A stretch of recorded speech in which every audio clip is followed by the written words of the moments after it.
just imagine a mother looking at your child's remains in a shoe-size box. Yes. It's just mind-blowing. How is she doing now? And it was a horrible feeling for them to have to go through Christmas, New Year's, and we couldn't even get a story. But once we seen these images, we had to sit her down and talk to her, Isaiah, say, listen, I know this may be embarrassing. I know that you may not want to do this, but do you want to release these images to the public? And she said, without a doubt, we have to let them see what they done to my baby. She said, this is my baby. This is her baby child. And reminds us of Emmett Till's mother. Exactly. Sheldon, little bootleg ass studio.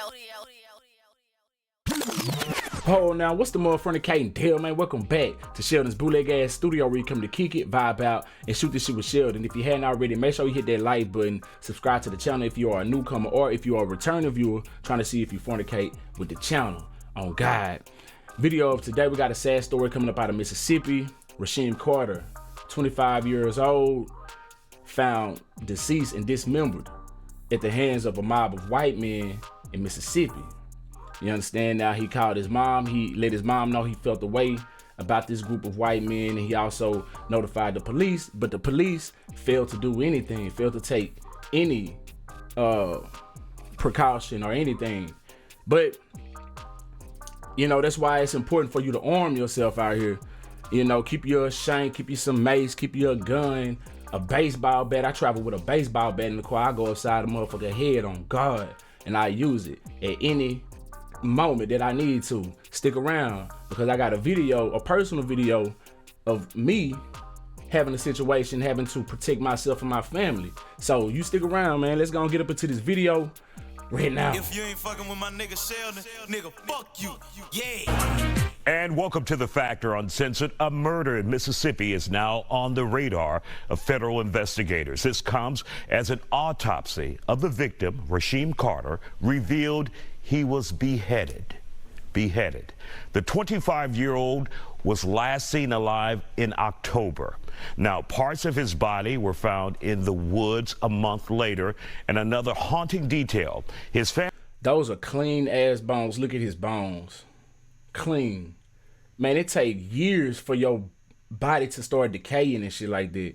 Like, man, they had to do something to speed up that process. Police says Carter went to the local police department and reported being scared for his life. He believed a group of white men were following him. My next guest has been intimately involved in this case. Joining me now, Ben Crump law investigator, Arthur Silky Slim Reed. It's just mind-blowing to see this kind of case happening, Arthur. And it's my understanding he last talked to his mother on the phone October 1st, and he warned her. He was saying that there were some issues with his employer, right? Yes, with his employer, and then he said that 3 trucks of white men had started following him, and then he texted his mom saying that if anything happened to me, so-and-so has something to do with it. He have these men trying to... See, man, that's why you gotta have you something on God. Don't let nobody shame you from trying to protect yourself, man, because, man, you don't know when somebody gonna try to do anything to you at any given moment.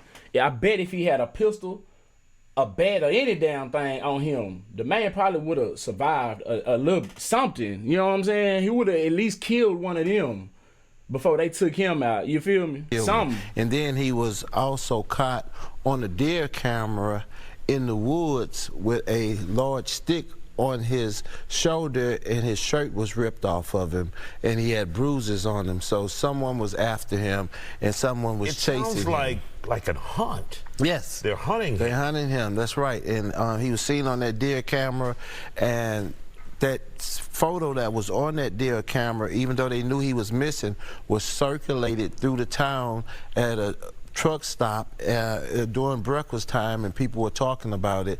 And finally we found out that he was hunted by someone, and you don't just make accusations about someone's trying to kill you and then come up dead.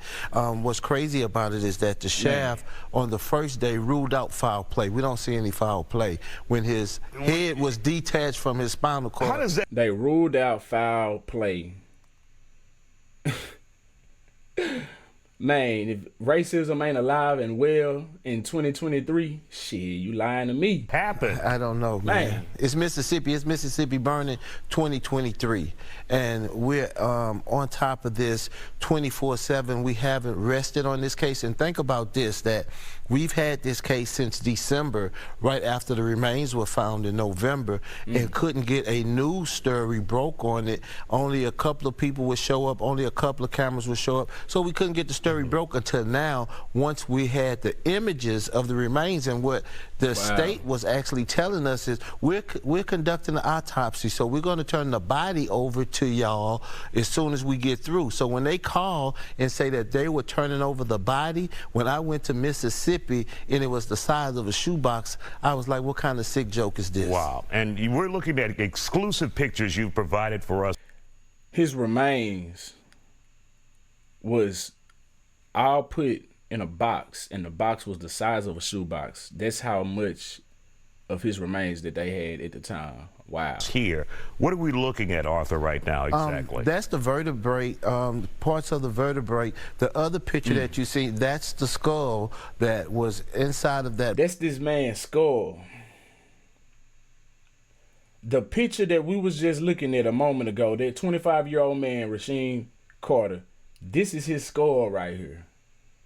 That is crazy. Box that I'm telling you about, and that is his skull. And we've never seen this type of decomposition on anybody. So we're trying to figure all of this out as we go along.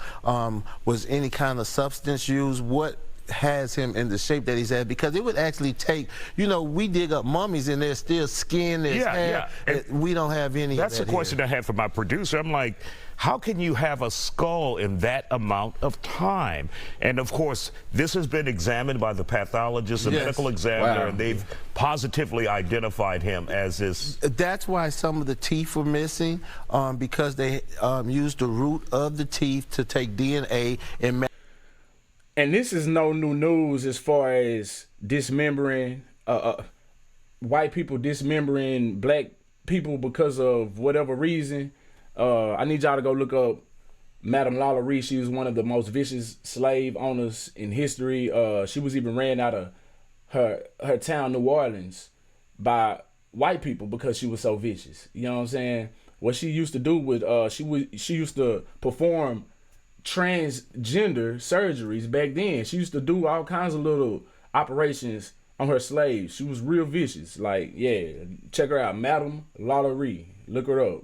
To his mom's DNA, so it's positively him, no doubt about that. Now, also what happened is that last week, a whole separate set of remains have been found on another piece of property. Separate individual? Well, we're thinking that it's his remains, but they haven't done the DNA yet. And looked like with a case that, because we hadn't had the publicity that we had now, looked like they would have jumped right on it to try to find out if this was other parts of his remains. But as of today, they say that they haven't tested it for DNA yet. Wow, just incredible, just unbelievable. So you also sent us another photo with a female that... Now, had this been a 25-year-old white woman chased down, or white man, it could have been a white man, chased down and beat up by a group of black men, oh, this would be all over national news, headlines. You known about this the day it happened. Standing there with, that's his and mother. You're looking at the remains. Let's show that photo. That's his mother. How has she been, and just imagine a mother looking at your child's remains in a shoe size box. Yes. It's just mind-blowing. How is she doing now? Tiffany is one of the strongest women that we have seen. She said to me the first day that I went to Mississippi, she said, Silky, I'm going to bury my baby, and then it's all about business with me. She said, I don't care if they take my life. It's all about business with me after that.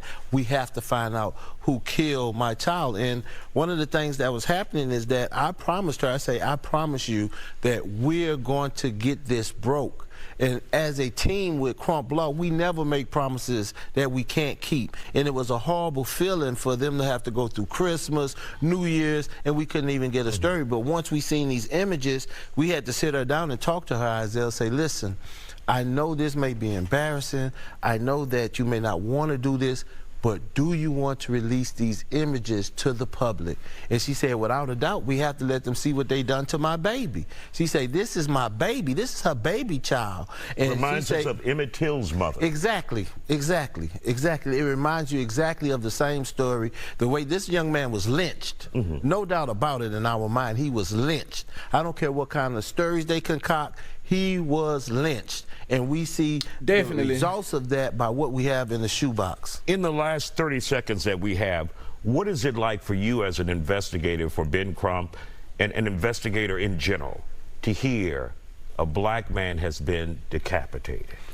For me, it wasn't about being an investigator. It wasn't about working for Crump Law Firm. It was about a father.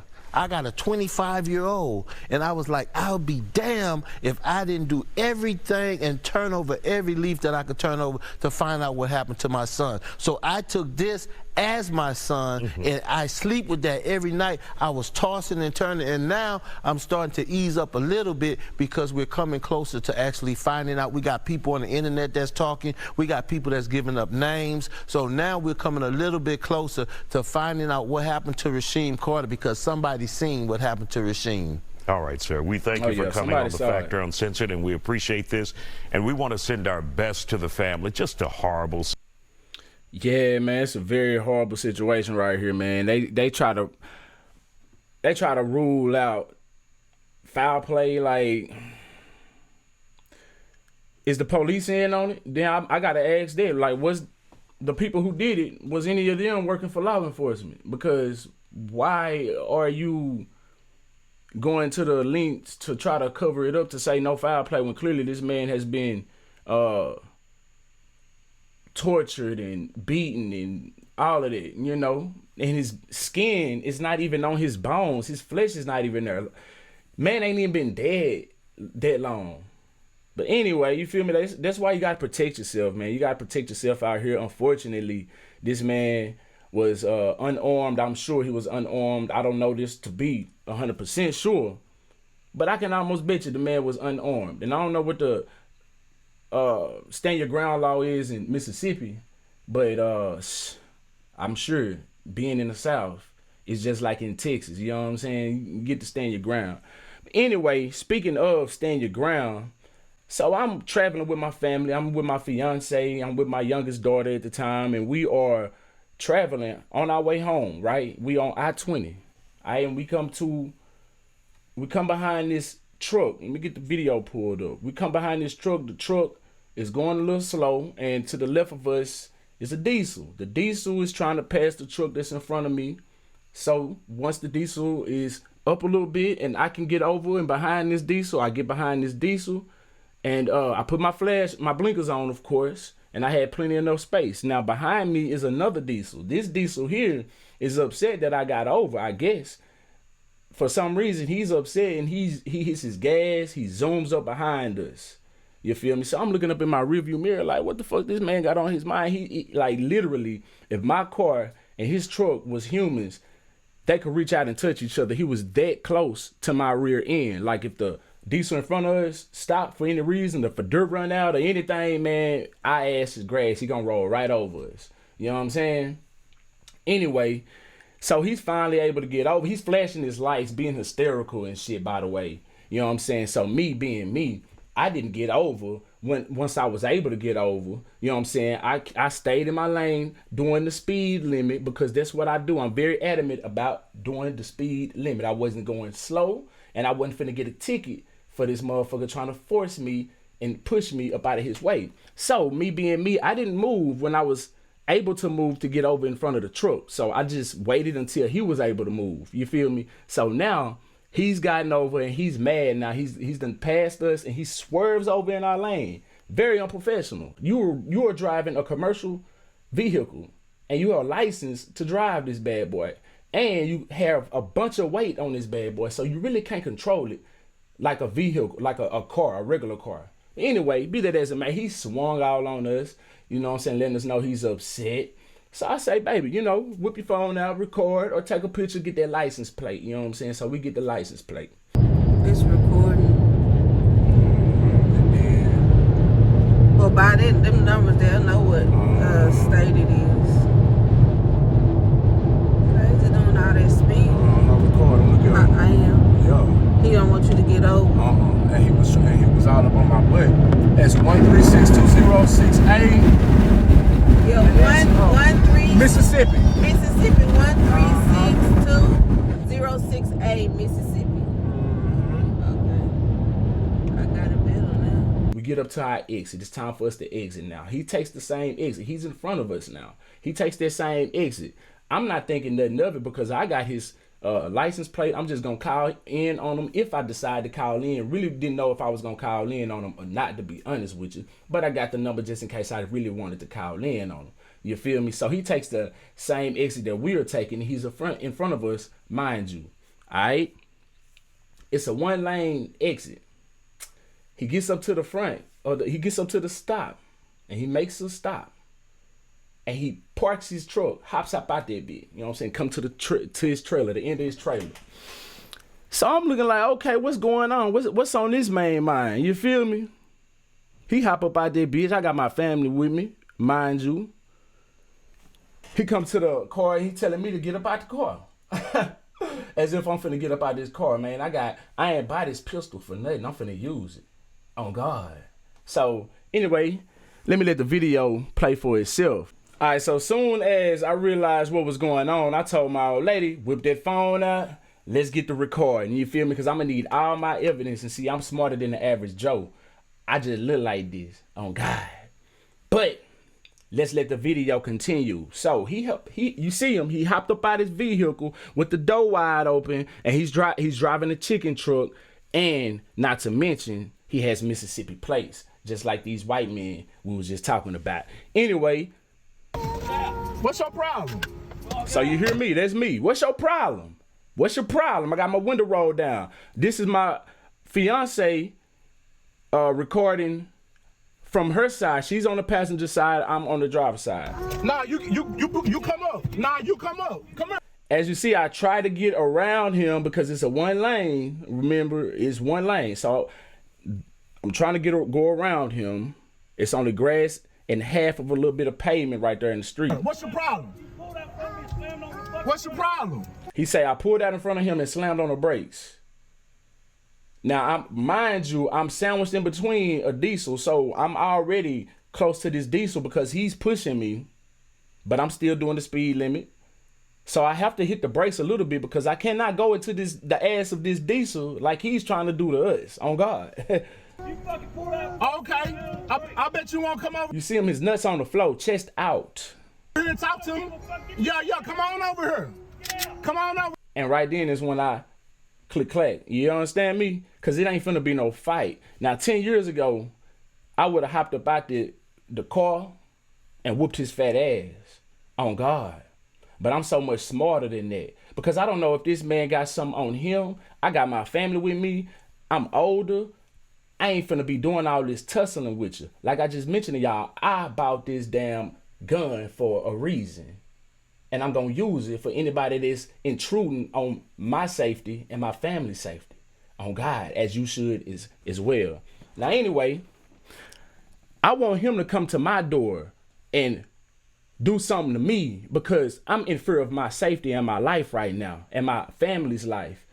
This is how the law operates. See, a dumb nigga would have hopped out that bitch and either done what he wanted to do, whooped his ass and shot him up or whatever. But see, him coming to my vehicle is already enough. He got aggression on his mind. He got intent to do something on his mind. Now, he coming to my vehicle. This is an extension of your castle here in Texas. Now, I don't know how it works in Mississippi where he from.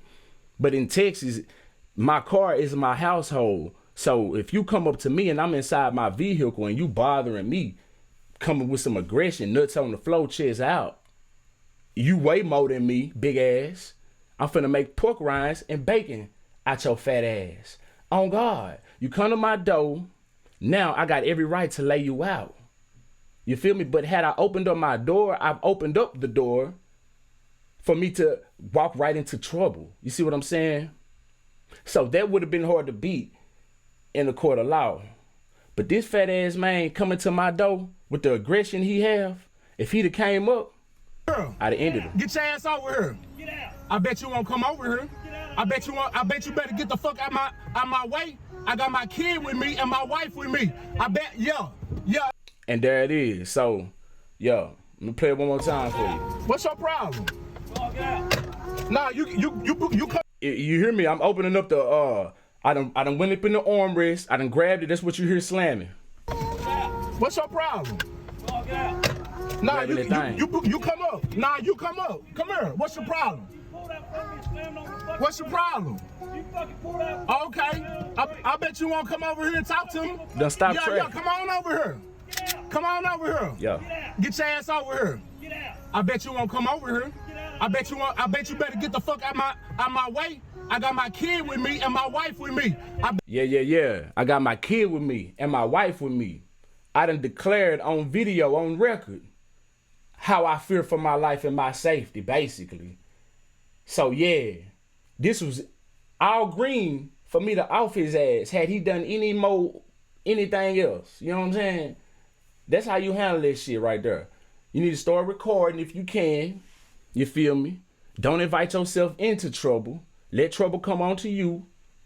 And then you can do what you gotta do. You feel me? Yeah. So, yo, y'all protect yourself. You know? Arm yourselves. Learn how to use them bad boys. On God.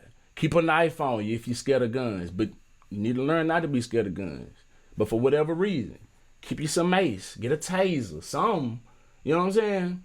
The racist white folk gonna handle your ass if you let them. And they know which ones to come for. You know what I'm saying? Imagine had I not been in that vehicle. Imagine if there was just my fiance and my child in that vehicle by themselves. Oh, he would have pressed. He would have went harder. But see, he saw it was an alpha male in the vehicle and I wasn't taking no bullshit. Also, I'm smarter than the average Joe.